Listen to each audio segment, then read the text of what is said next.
The silence before meaning. The first warning came without sound. Alien sensors across the Kalar Dominion flared at once, lighting command chambers with frantic color. Long-range arrays screamed of mass and motion of shapes, too large to be natural and too precise to be random. The readings were impossible yet undeniable. Human ships had arrived. Then the sensors went quiet. No jamming signal was detected. No electromagnetic surge. No known countermeasure. The feeds simply stopped returning information, as if space itself had decided to look away.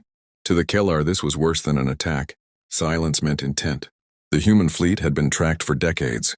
Loud engines, aggressive emissions, inefficient designs. Humans built ships like they built cities with noise, heat, and stubborn excess.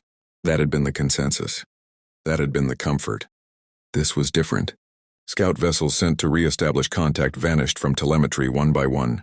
Not destroyed, not disabled, simply gone from awareness. Even their quantum markers failed to respond. It was as though the scouts had never existed.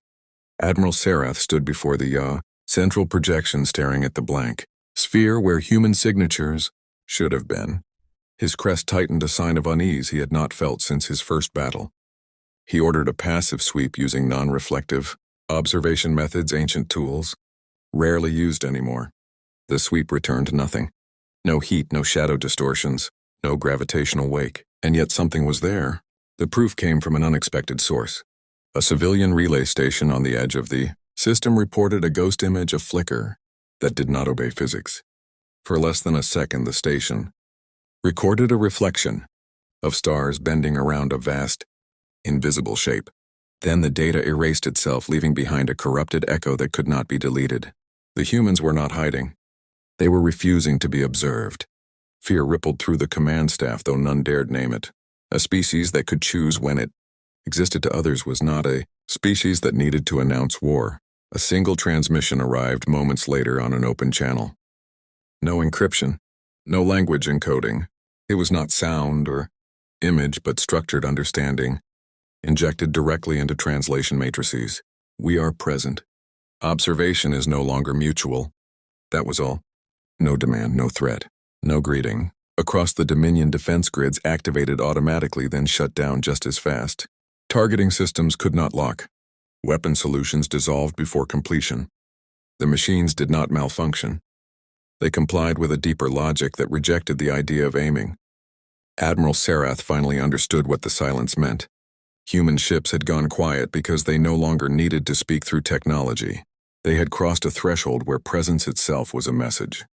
And the message was simple. You have been measured. What came next would depend on whether humanity found the result acceptable. The shape of being watched. The Dominion attempted order because that was all it had left. Fleets were recalled to defensive formations and civilian traffic was halted. Across 3 systems. None of it mattered. The silence followed them everywhere. Wherever sensors turned, they found nothing, and wherever they found nothing, unease grew heavier. Then crews began to feel it. Pilots reported the sensation of drifting closer to something immense, though all instruments insisted they were stationary. Engineers swore that systems adjusted themselves without command, rerouting power away from weapons and toward life support as if anticipating something. In deep command chambers, veteran tacticians fell quiet, unable to explain why every aggressive option now felt wrong. Admiral Sarath convened the high analysis. Circle not to plan battle, but to understand presence. Ancient records were unsealed, myths dismissed as superstition resurfaced. Civilizations that vanished after encountering observers rather than invaders. Species that described wars that never happened because the enemy decided conflict was unnecessary. A junior analyst finally spoke the thought no one wanted to claim. What if the humans are not here to fight us? What if they are here to see if we are worth fighting at all? The idea spread like cold. A second message arrived. This one carried imagery, not visual, not auditory, but conceptual. Entire histories compressed into moments. Humanity in its infancy burning fuel, screaming through space, lighting the dark, because it feared the dark. Humanity losing worlds to louder, older empires. Humanity learning that noise attracts attention. Then came the shift. They stopped announcing themselves. They learned to bend emissions inward, to move without wake, to build vessels that existed between detection cycles, ships that borrowed silence from the vacuum itself, fleets that did not advance but appeared where intent already pointed. The Dominion understood then that human ships had not arrived recently. They had always been there, watching, waiting, measuring, reaction rather than territory. A third message followed gentler than the first. Aggression increases probability of erasure. Across the Dominion, weapons powered down, not by order but by consensus. Every commander reached the same conclusion independently. To fire blindly into nothing was to invite annihilation without understanding. That was when the disappearance began. Not fleets, not worlds, individuals. A patrol commander vanished from his bridge mid-sentence.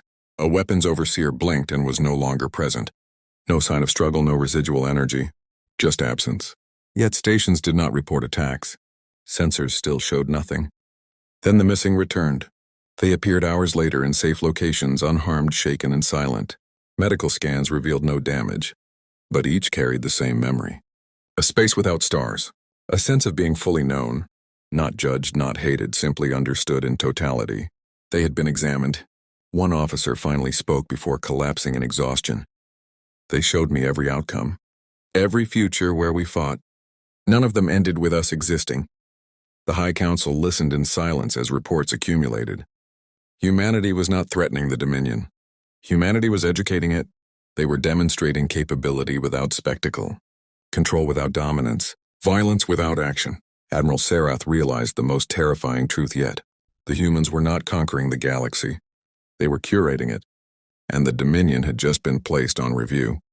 The decision that echoed. The final message did not arrive through channels or systems. It arrived as a pause. Across the Dominion, time felt briefly uneven, as if reality itself inhaled and waited. No ships moved. No thoughts felt urgent. Even fear softened into clarity.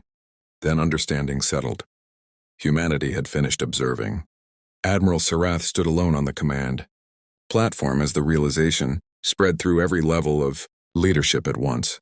There would be no invasion. No treaty signed under pressure. No glorious last stand. The humans had evolved past such rituals. They no longer needed submission or surrender. They required alignment. A presence formed at the edge of perception. Not a ship, not a figure, but a certainty. When it spoke, it did not use words. It used consequence. You may continue as you are. Expansion through force will result in removal. Or you may change. That was the choice. Not obedience. Not alliance, change. The Dominion searched for alternatives and found none. Every simulation ended the same way. Human ships did not overwhelm defenses. They bypassed relevance. They erased the need for battle by existing where battle could not reach. The Council voted without debate. Military doctrines were rewritten in minutes. Borders became advisory rather than enforced. Fleets were recalled not as retreat but as acceptance. For the first time in its history, the Dominion chose survival through restraint. The presence lingered, then faded. Sensors across the Kalar system slowly returned to life. Stars regained definition. Background radiation normalized. Space once again behaved as expected. Human ships did not reappear, but everyone knew they were still there. Months passed. Trade routes stabilized. Former enemies found their conflicts losing urgency, as if aggression itself felt outdated. The Dominion changed not because it was ordered to, but because it had seen the alternative. And then came the proof. At the fringe of known space, a war-born species attempted conquest. Loud fleets, burning engines, endless broadcasts of dominance. They crossed into the silent zone unaware. Alien sensors screamed across the galaxy as mass readings spiked then vanished. Human ships did not appear. There was no warning, no spectacle. One moment the invaders existed. The next they did not. No debris, no radiation, no echoes, just absence. The message spread faster than light ever could. Not through communication but through understanding. Humanity had not gone silent out of fear or secrecy. They had gone silent because noise was no longer necessary. Civilizations learned to listen to the quiet, to respect the unseen boundaries, to grow without reaching for annihilation as proof of strength. In the deepest archives, the event was recorded under a single line. When the sensors screamed and the humans went silent, the galaxy learned what survival truly required. And somewhere between the stars, human ships continued their watch unseen, untouched and unquestioned. Because those who had heard the silence never forgot what it meant.